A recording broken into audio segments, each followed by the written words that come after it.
আসসালামু আলাইকুম, কেমন আছেন সবাই? আশা করছি আল্লাহর রহমতে ভালো আছেন।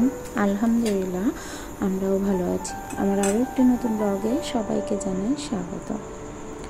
সকালে উঠে গোলা রুটি করছি, তার কারণ হচ্ছে আমার ঘুম থেকে উঠতে অনেকটা লেট হয়ে গেছে, আর সেই কারণেই গোলা রুটিটা করছি। আর রুটিটা আর বেলছি না, আর সেই সাথে আমার শরীরটাও একটু খারাপ আছে, আর রুটি বেলতে গেলে আমার যথেষ্ট পরিমাণে কষ্ট হয়। তো যাই হোক, তো সকালে গোলা রুটিটা করে নিচ্ছি, করে এর সাথে আর ডিম ভাজি করে হাজব্যান্ডকে অফিসের জন্য দিয়ে দিব, আর ছেলে মেয়ের জন্য ডিম ভাজি আর গোলা রুটিটাই করে দেব সকালে নাস্তা হিসেবে। আমার বাসায় আমার দুইটা বাচ্চাই এই গোলা রুটিটা পছন্দ করে, আর বেলা রুটিটা তেমন একটা পছন্দ হয় না। আর এইটা যদি করে দিই ওরা কোনো কিছু ছাড়াও খায়, আর তাছাড়া ডিম ভাজি করে দিলেও খেয়ে নেবে।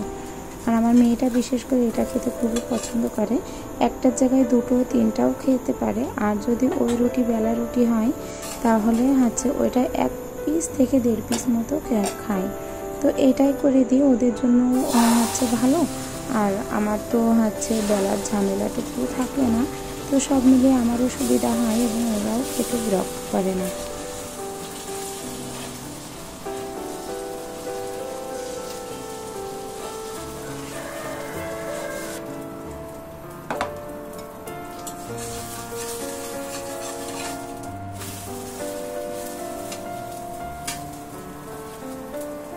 আমার হাজব্যান্ড আবার এই গোলা রুটিটা পছন্দ করে না, উনি বেলা রুটিটাই পছন্দ করে। আর এটাই যে একটু হালকা সামান্য তেল দিয়ে ভেজে দিই, আর শুধু তেল দিয়ে ভাজার কারণে একটু খাই, আর তাছাড়া কিন্তু খেতেই চায় না। আর ওই বেলা রুটিটাই আমার খুব পছন্দ হয়। কিন্তু তবুও আজকে যেহেতু আমার উঠতে লেট হয়ে গেছে, তাই সেই কারণে এটা খেতেই হবে, করার কিছুই নাই। আজকে 2টা রুটি আর একটা ডিম ভাজি দিলাম, এতে ওনার খাওয়া হয়ে যাবে।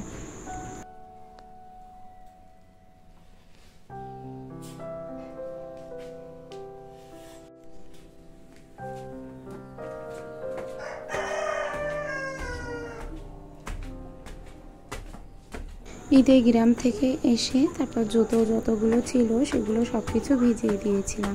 তো ওই জুতোগুলো মাত্র 5 মিনিট মতো ভিজতে দিয়েছিলাম একটু, তারপর ওই জুতোগুলো আবার পরিষ্কার করলাম।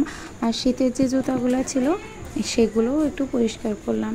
এর আগের দিন আমার ছেলের জুতোটা পরিষ্কার করে দিয়েছিলাম, আর ওর স্কুলের কিডস যেহেতু স্কুল খোলার সময় হয়ে গেছে।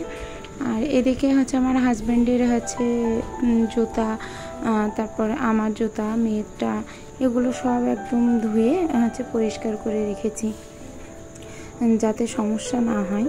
তো এখানে সমস্যা বলতে ওই আর কি, তলে যতটুকু ময়লা পড়েছিল একটু চকচকভাবে থাকলে এদিক ওদিক যেতে গেলে জুতোটা পায়ে দিতেও কিন্তু বেশ ভালো লাগে। আর এই যে জুতাগুলো একটু টাটা রোদে নেড়ে দিচ্ছি। আর রোদের ভিতর এভাবে নেড়ে দিলে কী হবে, এক রোদে শুকিয়ে যাবে, তাহলে ওই জুতাটা কোনো রকম নরম থাকবে না, আর ভালো হবে আর কি। যে ভেজা ভাব থাকলে যে একটু সমস্যা হতে পারে সেটা আর হবে না।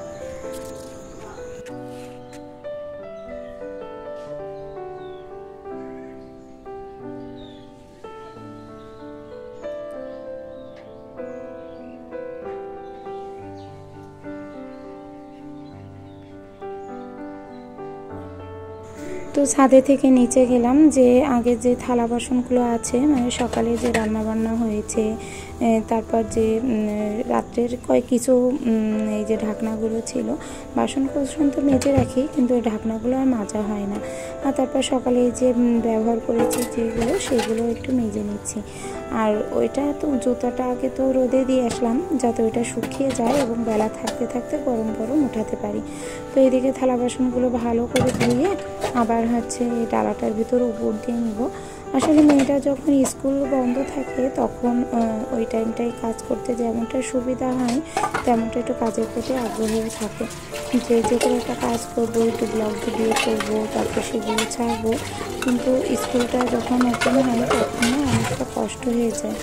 আর তাছাড়াও একটা কোনো সমস্যা হয়ে গেছে যে আমার মেয়েটার কোনো টিউশনি পাচ্ছে না, কোনো মতেই হচ্ছে না। আর এই যে সংসারে কাজ এটা সেটা করে যে মেয়েটাকে পড়াতে বসাবো, নিজের শরীরটাও তো অনেকটা সময় অসুস্থ থাকে, খুব বেশি একটা কথা বলতে পারি না। আর যে পরিমাণে গরম পড়েছে সেই গরমে শ্বাসকষ্ট বেড়ে যায়, বুকের চাপটা অনেকটাই বেড়ে যায়। মেয়ের সাথে সেইভাবে তো পড়াতে বসালে প্রচুর বকাবকি করতে হয়, একটা কথা 10 বারও বলতে হয়। তো সেক্ষেত্রে অনেকটা চাপের হয়ে যাচ্ছে, আর সেই সাথে ব্লগ ভিডিও করতে গেলেও তো খুব চাপের হয়ে থাকে। তো সে কারণে কোনো মতেই মানে ভিডিওগুলো যে রেগুলার ছাড়বো, হয়তো ভিডিওটা করা হয় কিন্তু ভয়েস দিব, এডিট করব, এটার আর সময় হয় না।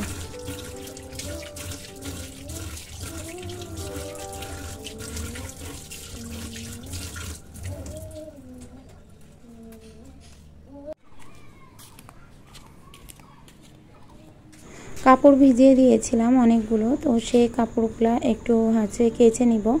আর বেডশিট কাচতে গেলে না অনেকটা কষ্ট হয়ে যায়, একবারে যতদূর পারি করার চেষ্টা করি, কেননা মেয়েটার স্কুল খুললে তো আর পারবো না। ওই আর কি, তার ভিতরেও টুকিটাকি কিছু কাজ করা লাগবে আমাকে।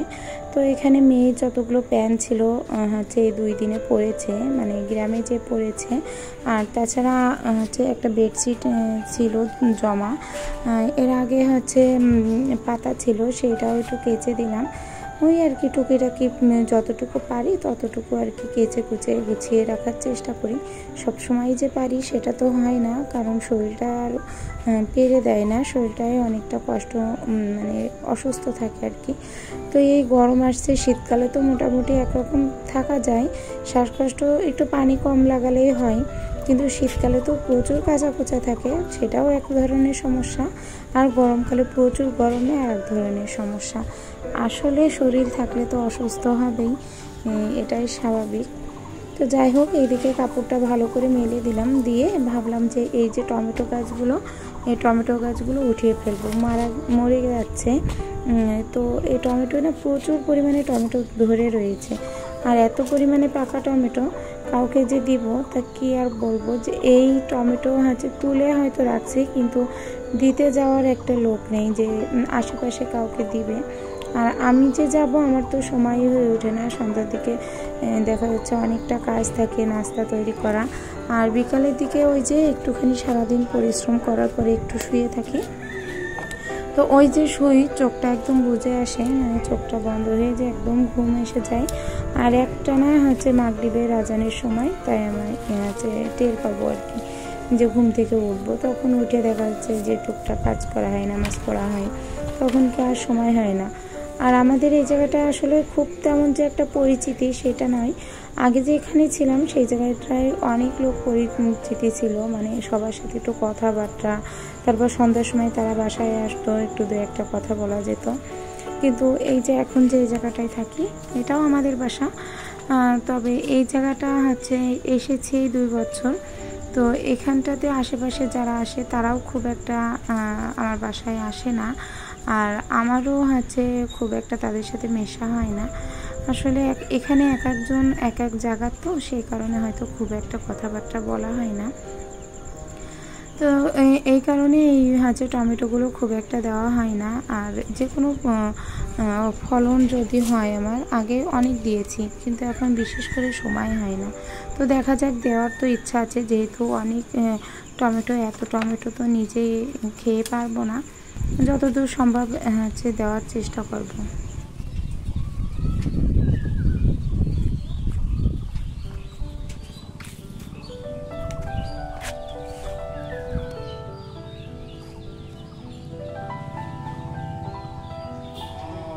এই যে বানটা দিয়ে দিয়েছি ছোট্ট করে, ভাবছি এখানে উস্তে গাছ লাগিয়ে দিব। আর উস্তে গাছে তো খুব বেশি একটা ভারী বান লাগে না, হালকা বানের উপরে ওই গাছটা বেড়ে উঠতে পারে। তো এইভাবে করে বানটা দিয়েছি, এখন উস্তের বিচি নিয়ে এসে তারপর ওখানে পুঁতে দিতে হবে। আর এখানে টমেটোর ধোয়ার জন্য আসলাম, তো এই বড় ডেকচির ভিতরে নিয়ে তারপর টমেটোগুলো একটু ভালো করে কষলে ধুয়ে তাই নিচে নিয়ে যাবো একদিকে। আর এই যে টমেটোগুলো বেশিরভাগই আমাদের সালাদ করে খাওয়া হবে, কারণ আমি এবং আমার ভাই দুজনেই খুব পরিমাণে সালাদ পছন্দ করি। আর এতটা ভালো লাগে সেটা তো বলার মতো না, যেহেতু কাঁচা ঝাল, পেঁয়াজ, সরিষার তেল দিয়ে যদি সালাদটা বেশি ওয়াক্ত হয় তাহলে তো কথাই নেই, শুধু একবার করে মানে সালাদটা তৈরি করার দরকার। তো দেখুন অনেকগুলো টমেটো হয়েছে, আর বিশেষ করে 2টা গাছে এত টমেটো হয়েছে যে আমার এই বাটিটা ভরে গেছে। বাটিটা দেখে মনে হচ্ছে একটু ছোট, কিন্তু নয়, এটা কিন্তু বেশ বড় সড়ো একটা বাটি, আর এক বাটি পুরো টমেটো ভরে গেল। আসলে গাছের ফলন যখন ওঠানো হয় তখন কিন্তু ভীষণ পরিমাণে ভালো লাগে। আমার তো খুব ভালো লাগে, এই কারণে আমার কষ্ট হলেও আমি গাছ লাগাবো এবং তার যত্ন করব। তো এখানে আমার উপরের তলায় যে আন্টিটা থাকে, সেই আন্টিটাকে আমি কিছু টমেটো দিয়ে গেলাম ডালার ভিতরে। উনি যখন কাজ থেকে আসবে তখন টমেটোগুলো দেখলে রাঁধতে পারবে। আর এই যে নিচে যাব, আর তো উপরে আসবো না, কবুতরের খেতে দেওয়ার জন্য হয়তো আমার হাজব্যান্ড বিকালের দিকে একবার আসবে, আমি আর আসবো না, যে কারণে আন্টির সাথে আর দেখাও হবে না। আর এখানে আমার ভাইকে বলেছিলাম একটু বাজার করতে, তো ওকে আমি দিয়েছিলাম 270 টাকা যে বাজার করার জন্য, যে 1 কেজি মাছ কিনবি আর টুকটাক যে সবজিটা হয় সেটা আনবি। তো কতগুলো বাজার হয়েছে 270 টাকায়। 1 কেজি মাছ হয়েছে, রুই মাছের যে পোনাগুলো হয় সেটা নিয়ে আসছে, তারপরে পুঁই শাক, লাউ, 1 কেজি কলা, সব কিছু 1 কেজি করে আনছে। তো অনেক বাজারই করেছে। আমি বলছি বাবা এত মাত্র 270 টাকায় এত বাজার? তো বলছে যে আপু এখন তো সবজির দাম কম, এরকম বাজার পাওয়া যাচ্ছে কম দামে। তাই আমি বলছি বেশ ভালো হয়েছে, এবার থেকে একদম টাটকা সবজি কিনে খাওয়া যাবে। আর আমার না সবজি খেতে ভীষণ ভালো লাগে, ভীষণ ভালো লাগে বলতে খুব ভালো লাগে। তো এদিকে রান্না করলাম, ভেন্ডি রান্না করেছিলাম আর করেছিলাম বেগুন, 2টা করেছি। আর খাওয়ার সময় তো দেখানোর কথা ভুলে গেছি, আসলে হয় না যে অনেক সময় অনেক কিছু ভুলে যায়। আর এই যে বিকালের দিকে আসছিলাম একটু যে মুরগির ডিম ফোটাবো, একটু বাচ্চা ফোটাবো, মুরগির বাচ্চা ফুটিয়ে, তো সেগুলো ছোট থেকে আবার বড় করব, যেহেতু এখন ডিমগুলো দিচ্ছে মুরগিতে, আবার ওই ছোটোগুলো বড় হয়ে যাবে, এগুলো আবার দেখা যাচ্ছে ডিম দেওয়া বন্ধ হয়ে যাবে ওগুলো বড় হতে হতে। তো সেই কারণে আগে থেকেই চিন্তা ভাবনাটা করে রাখছি, এই কারণে গিয়েছিলাম।